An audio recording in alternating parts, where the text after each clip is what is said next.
TC is in our chat in our text line.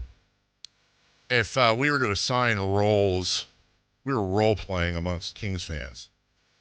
TC might be like the biggest GM. Like TC's always got a trade. Mm-hmm. It's always got a trade. I think TC sits in his room and like with like the yarn and stuff. Yeah.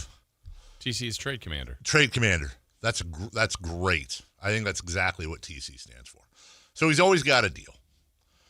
And I don't mean any disrespect by this, but usually they're dumb. And I said I don't mean any disrespect, yes, so it's fine. And when I say dumb, I don't mean dumb. It's just like, it's not happening. This one's intriguing.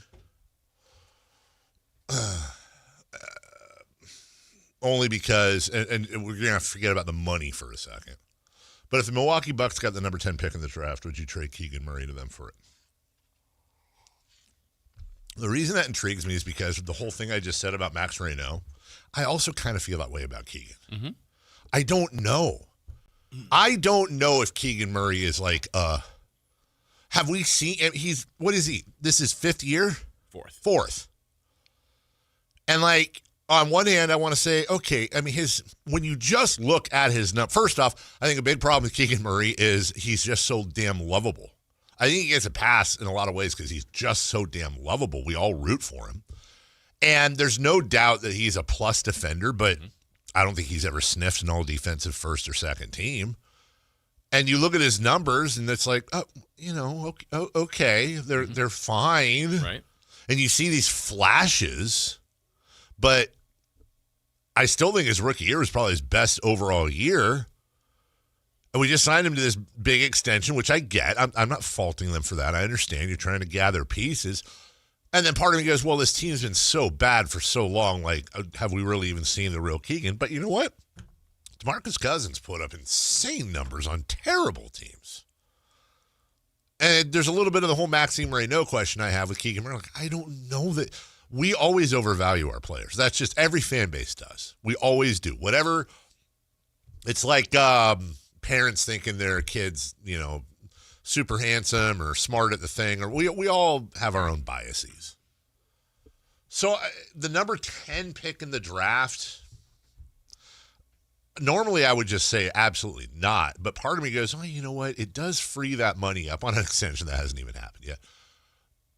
But also I kind of like the idea of like just a super, like, let's get all the youth we can, and now you have 2 picks in the top 10 of what's a loaded draft. I don't know. I'm assuming you say no, or probably no. Yeah. But I'm more intrigued on the Keegan conversation, to be honest. Yeah. Like, I was thinking a lot about him yesterday.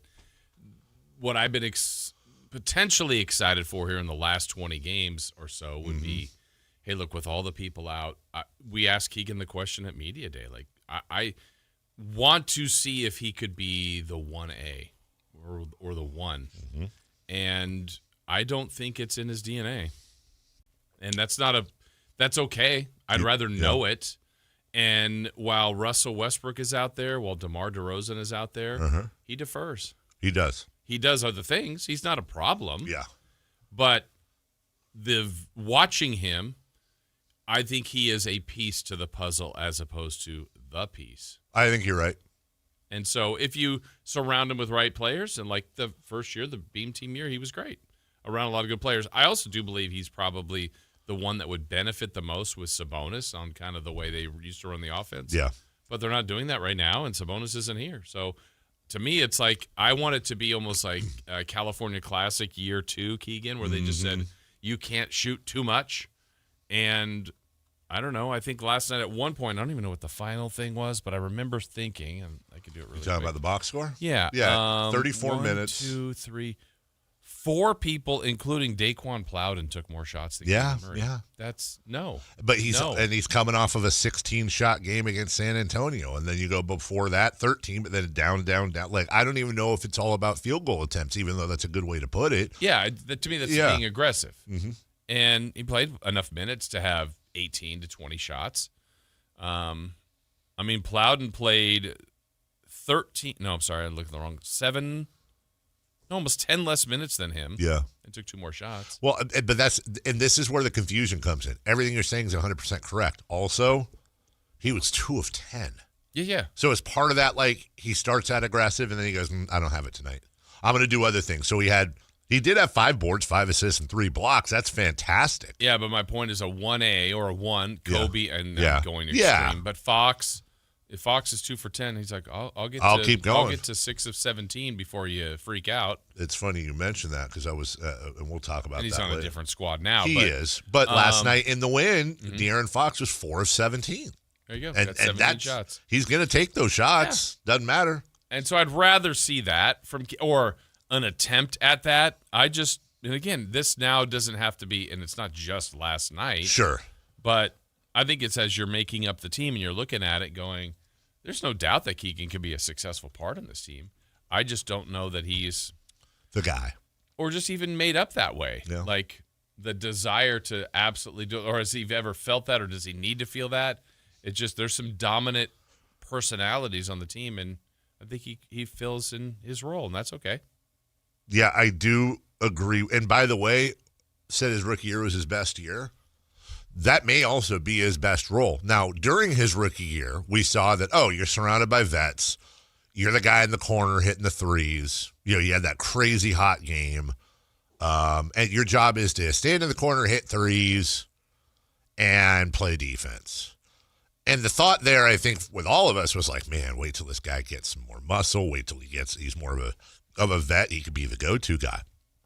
Well, maybe that is him. Mm-hmm. Maybe that's who he is. Yeah. And on a playoff team for the Sacramento Kings, he's got, Darren Peterson or A.J. DeBonta ahead of him with another star, and he's back to being the third option where he's comfortable.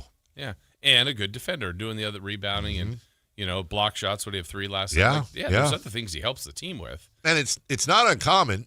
When De'Aaron Fox was here, a lot of the big talk was De'Aaron's a guy, but he's not the guy. De'Aaron Fox can't be the best player on a championship team, but he can definitely be a second or a third. Right. Well, that's what he's doing right now.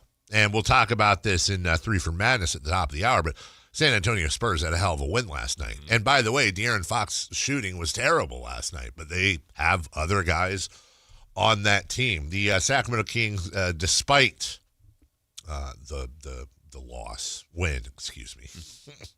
You're used to that. I am really used to that. The Kings are still 2.5 games behind the Indiana Pacers for last. They're still comfortably in the top spot. And what say we simulate the lottery for today? I did it yesterday on my phone a few times. Actually, I had 2 1s, 2 5s, and a 3. Here we go, simulating the lottery, and stop. The Sacramento Kings did not have the type of luck that the Atlanta Hawks had. The Pelicans get the number 1 pick. That goes to Atlanta. Atlanta selects Darren freaking Hey, that's a nice Trae Young replacement. Sacramento Kings fall to 5. It's Charlotte. They get Cam Boozer. Up 9 spots or whatever. Look at Dallas. Yeah. Oh, we haven't played the new game with Dave, Jason. We haven't. What's that? So I feel like there's a bottom 6 teams, right? We're counting the Kings, the Jazz, the Nets, the Pelicans, the Pacers, and the Wizards. Chris, other than the Kings, please pick a team from the bottom 6. The Wizards. Redo the simulation of the lottery, Dave. All right. We are now the Wizards. We are now the Wizards, and stop. Oh, it's too bad because I was going to tell him I was just going to pick the Nets, and but like every time we were doing it where I was picking somebody other than the Kings, we were getting it. Really? Mm-hmm. Now we didn't this time. The Wizards went to 6, but I was going to tell you instead of having Chris pick, I go, just be the Nets today. And it seems like whenever I did that, we were getting the other team. Well, by the way, the Wizards ended up picking 6th here. The Kings also 5th. And, the Brooklyn Nets won. You know what would actually be hilarious if it came out that Tankathon uses your location and just that's what I was saying. Like just screws you over. All right, we'll take a break. When we come back, the Spurs in Detroit last night. I want to talk a little bit about the Pistons too. And let's talk about the NBA in general now that we're